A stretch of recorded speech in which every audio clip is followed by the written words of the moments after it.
రోజుల క్రితం దురదృష్టవశాత్తు అంగళ్ళు పాతగుడ్ల అంగళ్ళన్నీ కాలిపోవటం జరిగింది. ప్రమాదవశాత్తు కాదు, అది అనుమానాస్పదంగా తగలబట్టడం జరిగింది. కానీ మంత్రివర్యులు పొంగూరు నారాయణ గారు బయట ఎక్కడా ఉన్నా కూడా వెంటనే స్పందించి ఇక్కడుండే నాయకులకైతేమి, కార్యకర్తలకైతేమి, గవర్నమెంట్ కైతేమి, కమిషనరు, పోలీసు వారు, ఫైర్ వారు అందరికీ కూడా తెలియపరిచి వెంటనే పొమ్మని చెప్తే అందరం కూడా అందుబాటులోకి వచ్చి వాళ్ళకి సహాయ సహకారాలు అందించడం జరిగింది.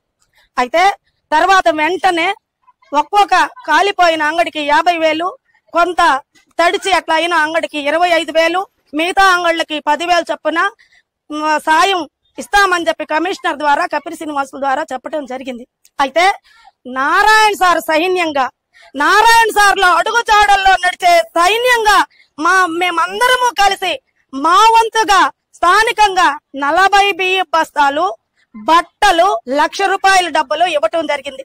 నిన్న తగుదునమ్మా అని చెప్పి ఎమ్మెల్సీ చంద్రశేఖర్ రెడ్డి గారు వచ్చి, ఆయన కాసుకొని ఉంటాడు గోతికాడ, ఒకటేదో కూర్చొని ఉంటదంట. ఆ విధంగా ఎక్కడ ఏం జరుగుద్దా వచ్చి రాళ్ళు వేద్దామా అని చెప్పేసి వచ్చేసి ఒక 30 బస్తాలు తెచ్చేసి, ఒక చిల్లర సామాన్లు ఏదో నిత్యావసర వస్తువులంట అవి ఒక ఎన్నో తెచ్చి వచ్చామా, ఇచ్చామా, పోయామా అని ఉండాలి. అది కాకుండా ఇక్కడ ఒక నారాయణ సైన్యం 40 బస్తాల బియ్యం, ₹1,00,000 డబ్బులు ఎక్కడ? నువ్వు ఒక ఎమ్మెల్సీ 30 బస్తాలు నిత్యావసర వస్తువులు ఎక్కడ? నువ్వు విమర్శ చేసేదానికే వస్తావు. ఎక్కడైనా కష్టం జరిగితే ఓదార్చాలి.